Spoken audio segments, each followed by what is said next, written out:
of purchasing decisions are influenced by emotions. Yeah, it's wild, isn't it? It's crazy. I mean, that really shows the power of emotional branding, and that's what we are going to dive deep into today. Yeah.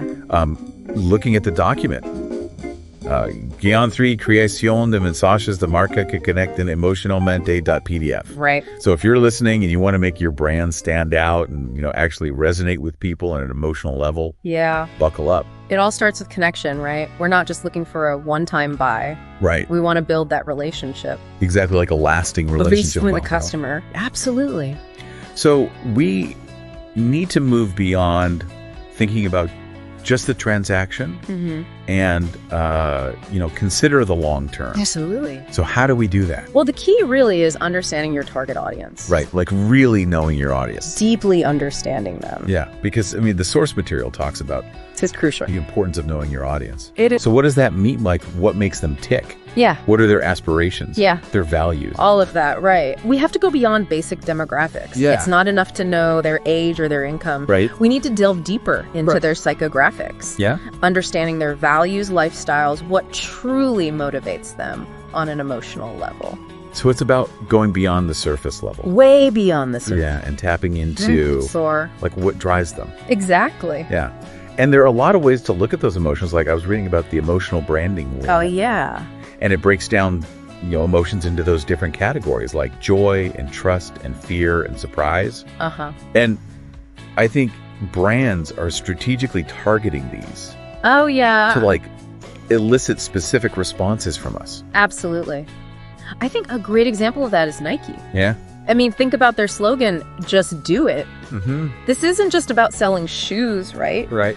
It's about tapping into our desire to achieve, to push our boundaries, to overcome challenges. Yeah. They're selling a feeling of empowerment. Right. And it resonates with people. And it really does. Yeah. But is there not like a risk with this? Like, could it become manipulative? Yeah, I mean, it's a valid concern, right? Yeah. We don't want brands to be playing on our insecurities to sell us things we don't need. Right. Ethics are crucial. Yeah. The goal isn't to exploit, but to genuinely connect. Okay, so how does a brand do that ethically? Well, take Dove, for example. Okay.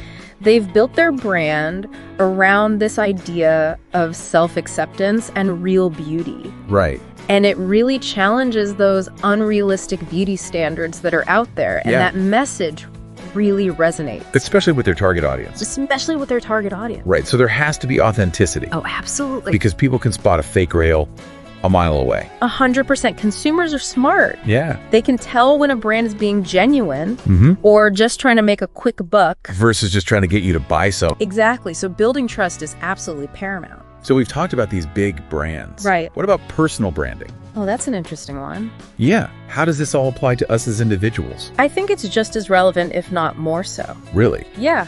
Think about it. What emotion do you want to project in your professional life? Do you want to be seen as competent? Creative?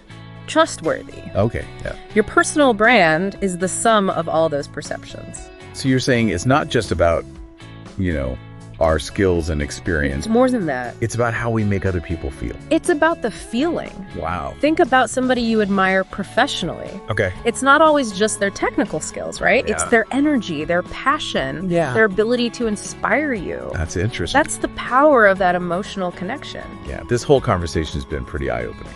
It's fascinating stuff. It really is, to see how much emotion drives our choices, even in the business world. Absolutely. And remember, at the end of the day, building those emotional connections isn't just about, boosting sales. Right. It's about creating a community around whatever your brand is, whether that's a company or your personal brand. Right. It's about creating something that people feel genuinely connected to. So to wrap things up, I have a final question for everyone listening. Okay. If your personal brand were a color, what color would it be? That's a great question. And why? Think about the emotions that you want to evoke. Yeah. The message you want to convey. That's powerful. It's a powerful exercise. It is. That can really shape how you present yourself to the world. Absolutely. So that's all the time we have for today. Thanks for having me. Thanks for listening. Yeah, this was great. And we'll see you in the next deep dive. See you then.